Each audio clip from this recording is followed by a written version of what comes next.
Welcome to focus with me చక్రవర్తి. తెలుగు స్టేట్స్లో assembly ఎన్నికలంటే ఆ హడావిడి మామూలుగా ఉండదు కదా. పట్నం నుంచి పల్లె వరకు ఒకటే చర్చ. ఇక బెట్టింగ్ బాబుల గురించి వేరే చెప్పాలా? గుట్టు చప్పుడు కాకుండా కాయ రాజా కాయ అంటూ కాలు దువ్వే వారికి లోటు లేదు. ఒకటి కాదు రెండు కాదు, వందల కోట్లలో బెట్టింగులు రకరకాలుగా సాగిపోతున్నాయి. ఏపీ సెంటర్లో తెలంగాణలో రాజకీయ పందాలపై ఎన్టీవీ స్పెషల్ ఫోకస్. గెలిచేదెవరు, ఓడేదెవరు, అధికారంలోకి వచ్చేదెవరు, ఎవరికెన్ని సీట్లు వస్తాయి, ఏ జిల్లాలో ఎవరెన్ని సాధిస్తారు, ఈ అంశాలపై వేల కోట్ల బెట్టింగ్ నడుస్తోంది. తెలంగాణ ఎన్నికలపై ఇప్పుడు జరుగుతున్న బెట్టింగ్ నా భూతో నా భవిష్యత్ అన్నట్టు మారింది. గతంలో ఎన్నడూ లేనంత పొలిటికల్ బెట్టింగ్ ఇప్పుడు స్పష్టంగా కనిపిస్తోంది. ఆస్తులమ్మి అప్పులు చేసి కూడా బెట్టింగ్కు దిగుతున్నారంటే ఈ దందా ఏ రేంజ్లో పెరిగిందో అర్థం చేసుకోవచ్చు. ఎన్నికల సీజన్లో బెట్టింగుల హవా. ఎవరికెన్ని సీట్లొస్తాయి, అధికారంలోకి వచ్చేదెవరు, గెలిచేదెవరు, ఓడేదెవరు. ఎలక్షన్ సీజన్లో బెట్టింగ్ బాబులు చెలరేగిపోతున్నారు. ఎవడిగోల వాడిదే, సందట్లో సడేమియా అన్నట్లు సీన్ మారింది. తెలంగాణ అసెంబ్లీ ఎన్నికల సందడి మొదలైందో లేదో బెట్టింగ్ రాయుళ్లు రంగంలోకి దిగిపోయారు. కాయ్ రాజా కాయ్ అంటూ కట్టలు పట్టుకు తిరుగుతున్నారు. ఏ పార్టీకి ఎన్ని సీట్లు వస్తాయి, అధికారంలోకి వచ్చేది ఎవరు, ఎవరు ఓడతారు, ఎవరు గెలుస్తారు అంటూ పందాలు పై పందాలు కాసేస్తున్నారు.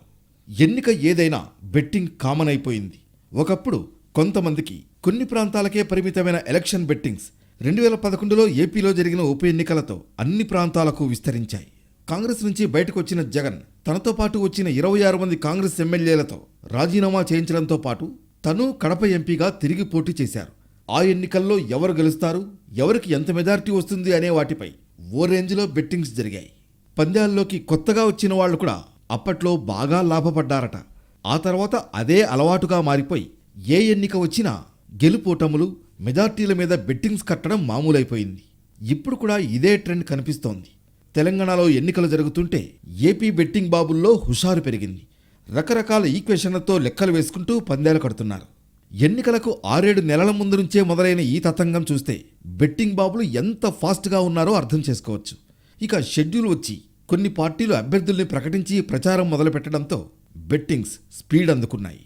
తెలంగాణ ఎన్నికల్లో ముఖ్యంగా కాంగ్రెస్కు వచ్చే సీట్ల మీద ఎక్కువ పందాలు నడుస్తున్నాయి. కాంగ్రెస్ పార్టీకి 40 సీట్లకు మించి రావు అనే దగ్గర మొదలైన పందాలు రోజుకో రకంగా మారిపోతున్నాయట. తాజాగా ఆ పార్టీకి 50 కంటే ఎక్కువ వస్తాయి, రావు అన్న పాయింట్ మీద ఎక్కువగా పందాలు జరుగుతున్నట్లు తెలిసింది. ఏ పార్టీకి ఏ జిల్లాలో ఎన్ని సీట్లు రావచ్చు, ఉత్తర దక్షిణ తెలంగాణలో ఏ పార్టీకి ఆధిపత్యం రావచ్చు అనేవి కూడా పందాలకు ముడిసరుకుగా మారుతున్నాయట. అలాగే బీఆర్ఎస్కు 60 సీట్లు దాటుతాయా, ఆ పార్టీకి సొంతగా మ్యాజిక్ మార్క్కు అవసరమైన 60 సీట్లు వస్తాయా రావా అనే అంశంతో పాటు ఎంఐఎం మద్దతు లేకుండా ప్రభుత్వాన్ని ఏర్పాటు చేయలేదనే అంశాలు కూడా పందాల్లో ఉన్నాయట. పరిస్థితులు మారుతున్నాయని లెక్కలు వేసేసుకుంటున్న పందెం రాయుళ్లు ఇప్పటికే వేసిన వాటిని రివర్స్ కూడా చేసుకుంటున్నారట. అంటే ఓ పార్టీ గెలుస్తుందనో లేదా ఆ పార్టీకి ఎన్ని సీట్లు వస్తాయని పందెం వేసిన వాళ్లు ఇప్పుడు వెనక్కి తగ్గుతున్నారట. తాము పెట్టిన బెట్టింగ్లో కొంత మొత్తాన్ని ముందే ఇచ్చేసి పందెం రద్దు చేసుకుంటున్నట్లు ప్రచారం జరుగుతోంది. అలాంటి వాళ్లు కొత్త లెక్కలతో కొత్త పందాలకు వెళుతున్నారట. 40-50 రోజుల్లోనే లక్షల రూపాయలు చేతిలో పడే అవకాశం ఉండడంతో 4 డబ్బులు చేతిలో ఉన్న పైలా 25 బ్యాచ్ పందెం అంటూ తిరుగుతున్నారట. కొన్ని బ్యాచ్లైతే ప్రత్యేకంగా కార్లు వేసుకుని తెలంగాణలో తిరుగుతూ పార్టీల గెలుపోటముల మీద సర్వే లెక్కలు సైతం వేస్తున్నారట. ఈజీ మనీకి అలవాటు పడ్డ వాళ్లే ఈ బ్యాచ్ల్లో ఎక్కువగా ఉన్నట్లు తెలిసింది. ఇంతకుముందు ఇలాంటి విషయాల్లోనే 4 డబ్బులు సంపాదించిన వాళ్లు, పోగొట్టుకున్న వాళ్లు మరోసారి తమ అదృష్టాన్ని పరీక్షించుకునే పనిలో పడ్డారు. విచిత్రం ఏంటంటే ఇప్పటికే ఆర్థిక ఇబ్బందుల్లో ఉన్నవాళ్లు సైతం మరొక్క ఛాన్స్ అంటూ ఈ ఊబిలోకి దిగుతున్నట్లు తెలిసింది. ఒక్క ఛాన్స్ తగిలితే సింగిల్ ఫేజ్లో దరిద్రం మొత్తం పోయి భారీగా డబ్బు చేతిలో పడుతుందన్న దురాశతో తమ దగ్గర ఉన్న డబ్బుతో పాటు అప్పులు తెచ్చి మరీ బెట్టింగ్స్ వేసేందుకు సిద్ధమవుతున్నారట. కొన్నేళ్లుగా బెట్టింగ్ అనేక అంశాల్లోకి వచ్చి చేరింది. ఆటల్లో నడిచే బెట్టింగ్లను సాధారణంగా చూస్తూ ఉంటాం. గుర్రపందాల నుంచి మొదలై ఇతర ఆటలకు పాకిన బెట్టింగ్ క్రికెట్ని ఆక్రమించేసింది. ఇప్పుడు క్రికెట్ అనగానే బుకీలు, పంటర్లు, బెట్టింగ్లు అనే మాట ఎక్కువగా వినిపిస్తూ ఉంటుంది. ఆటల నుంచి రాజకీయాల్లోకి ఎంటరైన బెట్టింగ్ జనానికి ఆసక్తి ఉన్న ప్రతి అంశంలోకి వచ్చేస్తోంది. ఏదైనా అంశం జరుగుతుందా, జరగదా, జరిగితే ఎంత, ఎలా, ఇలాంటి అంశాలపై ఉండే క్యూరియాసిటీతో బెట్టింగ్ వ్యాపారం సాగుతోంది. గోదావరి జిల్లాల్లో సంక్రాంతి కోడిపందాల్లో కోట్ల రూపాయలు చేతులు మారటం ఏటా చూస్తూ ఉంటాం. సంక్రాంతి తర్వాత పెద్దగా పనిలేని పందెం రాయుళ్లు ఇప్పుడు ఎన్నికలు ఎక్కడుంటే అక్కడ వాలిపోతున్నారు. ముఖ్యంగా తెలుగు రాష్ట్రాల్లో ఎన్నికలు అనగానే వందలు వేల కోట్ల బెట్టింగ్కు తెరలేపుతున్నారు. గతంలో మునుగోడు ఉప ఎన్నికల సమయంలో ఎవరు గెలుస్తారనే అంశంపై పెద్ద ఎత్తున పందాలు కాసినట్లు సమాచారం. ఆ సందర్భంలో గులాబీ పార్టీ అభ్యర్థికి ఎంత మెజారిటీ వస్తుంది, ఏ అభ్యర్థికి ఎన్ని ఓట్లు వస్తాయి, 2-3 స్థానాల్లో ఎవరుంటారు అనే అంశాలపై విడివిడిగా పందాలు కాశారు.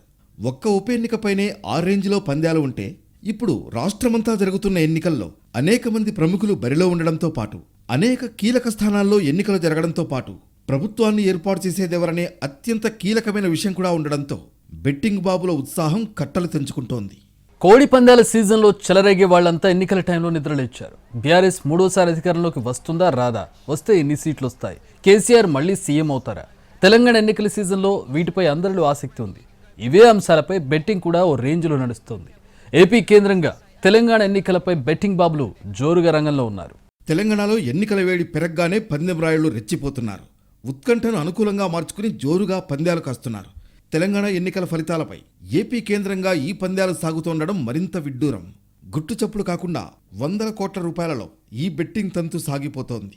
ఏ పార్టీ అధికారంలోకి వస్తుందనే అంశంతో మొదలైన బెట్టింగ్ ఎవరు సీఎం అవుతారు, కీలక నేతలు బరిలోకి దిగినా పోటీ తీవ్రంగా ఉన్న కొన్ని స్థానాల్లో విజయం ఎవరిని వరిస్తుంది అనే అంశాలపై సాగుతోంది.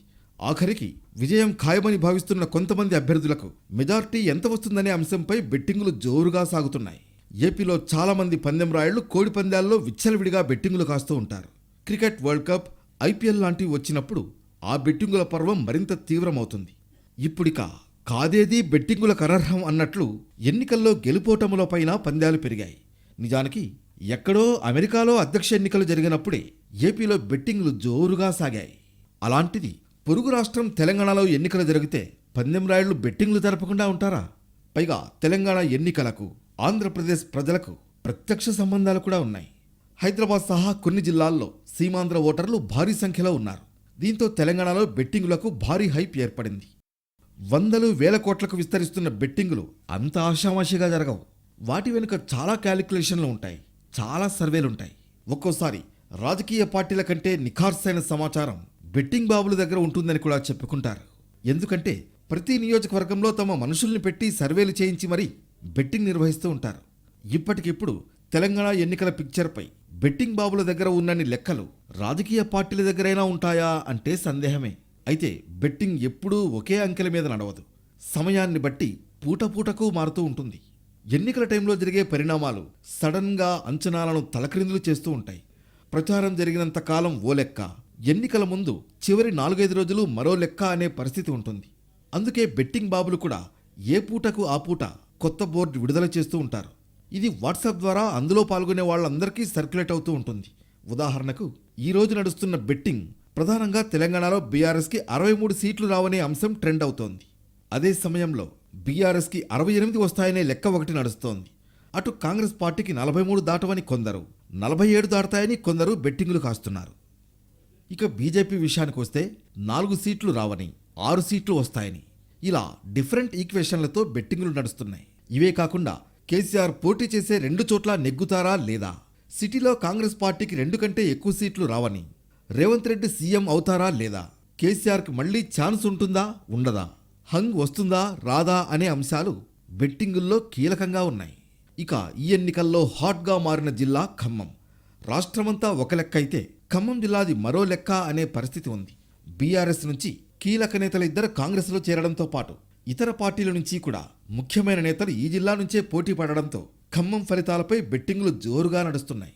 ఖమ్మంలో తుమ్మల గెలుస్తారా లేదా, పాలేరులో ఎవరు గెలుస్తారు, తెలంగాణ అసెంబ్లీలో షర్మిల అడుగు పెడుతుందా లేదా అనే అంశాలపై బెట్టింగులు ప్రధానంగా నడుస్తున్నాయి. తెలంగాణ ఎన్నికలపై ప్రధానంగా భీమవరం సెంట్రిక్గా ఈ పందాలు నడుస్తున్నాయి. బెట్టింగ్ రాయుళ్లు భీమవరంలో ఉన్న ప్రతి జిల్లాలో తమ మనుషులను పెట్టించుకుని సమాచారం తెప్పించుకోవడం, సర్వేలు చేయించుకోవడం ద్వారా ఓ అంచనాకొస్తున్నారు. రాజకీయ నాయకుల కంటే అత్యంత దగ్గరగా విశ్లేషణ చేసుకుంటూ ఏ రోజుకా రోజు బోర్డు విడుదల చేస్తున్నారు. వాటి ఆధారంగా పందాలు నడుస్తున్నాయి. అయితే పోటీ చేసే అభ్యర్థులు ఫైనల్ కావడంతో బెట్టింగ్ ఈక్వేషన్లు మారిపోతున్నాయి. కాంగ్రెస్ జాబితా విడుదలయ్యాక బీఆర్ఎస్కి 3-4 సీట్లు పెరిగాయని బెట్టింగ్ రాయుళ్ల అంచనా. ఇక అన్ని పార్టీల జాబితాలు వచ్చిన తర్వాత మరింత మార్పు ఉండే అవకాశం ఉందని భావిస్తున్నారు. తెలంగాణ ఎన్నికల విషయంలో ఇప్పటి వరకు దాదాపుగా 500 కోట్లు చేతులు మారినట్లు సమాచారం. జాబితాలు ప్రకటించిన తర్వాత పూర్తి పిక్చర్ వచ్చిన తర్వాత 5,000 కోట్లకు పైగా బెట్టింగులు నడుస్తాయనే అంచనాలున్నాయి. బెట్టింగ్ అంటే గతంలో జూదంలా అదో తప్పుడు వ్యవహారంలా కనిపించేది. కానీ ఇప్పుడు చెడీ చప్పుడు కాకుండా ఓ వ్యాపారం స్థాయికి చేరుతోంది. అలాగని బెట్టింగ్ లీగల్ కాదు, కానీ ఇందులో ఆసక్తిగా పాల్గొనే జనాలు మాత్రం పెరుగుతున్నారు. వస్తే లక్షలొస్తాయనే ఆశతో చాలామంది బెట్టింగ్పై ఆసక్తి చూపుతున్నారు. ఇందులో మధ్యవర్తులకు 5% కమిషన్ కూడా అందడంతో ఇందులో తాము స్వయంగా బెట్టింగ్లో పాల్గొంటూనే మధ్యవర్తులుగా ఉంటూ మరికొన్ని నిర్వహిస్తున్నారు. తెలంగాణలో ఎన్నికల వేడి పెరగగానే పందెం రాయుళ్లు రెచ్చిపోతున్నారు. ఉత్కంఠను అనుకూలంగా మార్చుకుని జోరుగా పందాలు కాస్తున్నారు. తెలంగాణ ఎన్నికల ఫలితాలపై ఏపీ కేంద్రంగా ఈ పందాలు సాగుతుండడం మరింత విడ్డూరం. ఈ ఏడాది కర్ణాటక అసెంబ్లీ ఎన్నికలు జరిగాయి. హోరాహోరీగా జరిగిన పోరులో కాంగ్రెస్ ఘన విజయం సాధించింది. ఎన్నికల ముందు ప్రచారం ఫేజ్ నుంచి ఫలితాలు వచ్చే క్షణం వరకు బెట్టింగ్లు జోరుగా సాగాయి. ఏకంగా 10,000 నుంచి 20,000 కోట్ల మేర వ్యాపారం జరిగినట్లు సమాచారం. కర్ణాటక ఎన్నికల ఫలితాలపై కర్ణాటకతో పాటు ఏపీ, తెలంగాణ, తమిళనాడులోనూ భారీగా పందాలు కాశారు. కాంగ్రెస్, బీజేపీ గెలుపుపై హైదరాబాద్, కొంపల్లి, కూకట్పల్లి, గచ్చిబౌలి, భీమవరం తదితర ప్రాంతాల్లో జోరుగా బెట్టింగ్ సాగింది. పోలింగ్ ముందు వరకు ఓ అంచనాతో ఉన్న బెట్టింగ్ రాయుళ్లు ఎగ్జిట్ పోల్స్ తర్వాత కొత్త ఎత్తులు వేశారు. ఆల్రెడీ వేసిన బెట్టింగులను మార్చుకున్నారు. రివర్స్ బెట్టింగులకు పాల్పడ్డారు. కర్ణాటక ఎన్నికలపై తెలుగు రాష్ట్రాల్లో జోరుగా బెట్టింగులు కొనసాగాయి. బీజేపీ గెలుస్తుందని కొందరు, కాంగ్రెస్ గెలుస్తుందని మరికొందరు, జేడీఎస్ వైపు ఇంకొందరు జోరుగా పందాలు కాశారు. ముఖ్యంగా కర్ణాటక ఎన్నికలకు సంబంధించి భీమవరంలో కోట్లాది రూపాయలు చేతులు మారినట్లు తెలుస్తోంది. మరోపక్క ఎన్నికలకు ఫలితాలకు మధ్య చాలా రోజులు గ్యాప్ వస్తే పందాలన్నీ రివర్స్ అయ్యే పరిస్థితి కూడా గతంలో జరిగింది. క్రికెట్లో ఇన్స్టెంట్ ఫలితాలతో ఏ పూటకు ఆ పూట తాడో పీడో తేలిపోతుంది. దీంతో పెట్టిన డబ్బులు వస్తాయో రావో వెంటనే డిసైడ్ అయిపోతుంది. కానీ ఎన్నికల విషయానికి వస్తే ప్రచారంతో మొదలై అభ్యర్థులు ఫైనల్ అయి మేనిఫెస్టోలు, ఎన్నికల చివరి వారంలో పంపకాలు, ఇవన్నీ బెట్టింగ్పై భారీగానే ప్రభావం చూపుతూ ఉంటాయి. రాజకీయ నేతలపై కాస్తే ఫలితం సంగతేమో కానీ తమ బెట్ గెలుస్తామా లేదా అనే టెన్షన్ రోజురోజుకు పెరగడంతో పొలిటికల్ బెట్టింగ్స్ని తలనొప్పిలా భావించే వాళ్ళు ఉన్నారు. ఇలా చాలా రోజులు నడిచే వ్యవహారంలో రోజురోజుకు పంద్యాలు రద్దు చేసుకునే వాళ్ళు కూడా ఉండడంతో బుకీలు కొత్త కండిషన్లు పెట్టే పరిస్థితి కూడా ఉంది. బెట్టింగ్ క్యాన్సిల్ చేసుకుంటే పూర్తి అమౌంట్ ఇవ్వలేమని 20% ఛార్జీల కింద కట్ అవుతాయంటున్నారట. అటు రాజకీయ పార్టీలు చాలా తలనొప్పులతో బిజీగా ఉన్నాయి. జనాల ఓట్లు ఎలా కొల్లగొట్టాలా అనే వ్యూహాల్లో తలమునకలై ఉన్నాయి. సీట్లు వచ్చిన వాళ్ల ప్రచారం హడావుడి, సీట్లు రాని వాళ్ల అసంతృప్తి, జనాలు, సభలు, డబ్బు పంపకాలు, సోషల్ మీడియా క్యాంపెయిన్, ఇలా ఒకటా రెండా రాజకీయ పార్టీలకున్న తలనొప్పులు 1,000,000. అధికారం నిలబెట్టుకోవాలనే ఆరాటం ఒకరిదైతే అధికారం ఎలాగైనా చేజిక్కించుకోవాలనే ప్రయత్నం మరొకరిది. ఈ ప్రయత్నాల్లో రాజకీయ పార్టీలు ఎన్నికల ముందు నెలల తరబడి ఉంటాయి. రాజకీయ పార్టీలన్నీ ఈ గోలలో ఉన్న సమయంలో బెట్టింగ్ బాబులు మాత్రం చెలరేగిపోతూ ఉంటారు. ఎన్నికలంటే జనాలకు, రాజకీయ పార్టీలకు సంబంధించిన వ్యవహారం.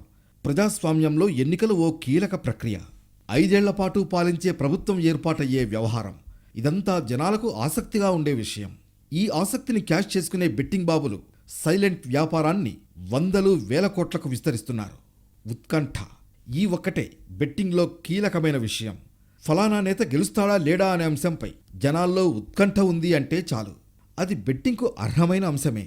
దానికి తోడు మెజారిటీ ఎంత, అధికారం ఎవరికి అనే అంశాలు ఉండనే ఉన్నాయి. ఇవన్నీ బెట్టింగ్ బాబులకు మంచి కిక్కిచ్చే విషయాలు. అందుకే గత కొన్నాళ్లుగా ఉప ఎన్నికల నుంచి అసెంబ్లీ ఎన్నికల వరకు దేన్నీ వదలడం లేదు. కర్ణాటక ఎన్నికల్లో బెట్టింగ్ రుచి చూసిన వాళ్లంతా ఇప్పుడు 5 రాష్ట్రాల ఎన్నికలపై పడ్డారు. ముఖ్యంగా తెలంగాణ ఎన్నికలపై ఉన్న ఆసక్తి అంతా ఇంతా కాదు.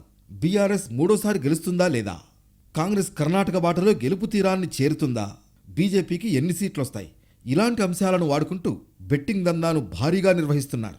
ఏ రూపంలో జరిగే బెట్టింగ్ అయినా, ఏ అంశంపై జరిగే బెట్టింగ్ అయినా చట్ట వ్యతిరేకమే. ఇక్కడ జరిగే మోసాల్ని ఎవరికీ చెప్పుకోలేరు. కొన్నిసార్లు ఆధారాలు కూడా ఉండవు. అయినా అప్పులు చేసి ఆస్తులమ్మి మరీ బరిలోకి దిగేవాళ్లుంటారు. ఇప్పుడు వరుస ఎన్నికల కాలంలో దేశంలో 1,000 కోట్లు బెట్టింగ్లో చేతులు మారతాయని భావిస్తున్నారు.